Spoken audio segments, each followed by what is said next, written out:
més enllà que un somni realitzat, perquè realment, sent sincer, 2 o 3 anys abans de tenir aquesta opció de debutar, no pensava poder tenir aquestes opcions, ni tan sols dedicar-me al futbol professional. Per tant, ser professional, trepitjar el Barça i, a més, tot el que suposa haver debutat i, a posterior, jugar un clàssic, va ser molt més enllà que el que podia somiar i va ser un desig que em va venir del cel, sincerament.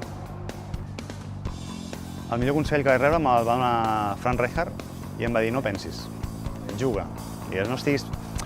Què vol dir això?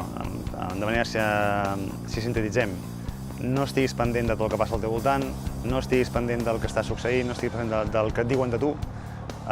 Juga, fes el que portes dins i crec que va ser un molt bon consell perquè em va permetre jugar a un bon nivell el temps que vaig poder.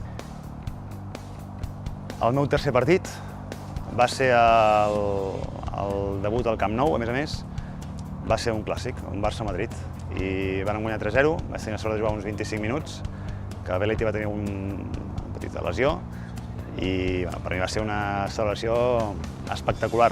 De fet, el que recordo exactament és pujant les escales del Camp Nou, aquestes escales tan llargues per arribar a vestidors, hi havia l'entrenador, Frank Rijkaard, esperant-nos a tots, felicitant-nos, i en aquest cas l'únic que vaig poder dir-li quan la vaig veure va ser gràcies, gràcies per deixar-me viure aquest moment tan bonic.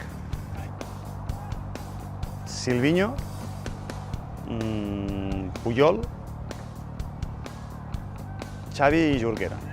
Són els que, sí, a mi els que més et puc dir.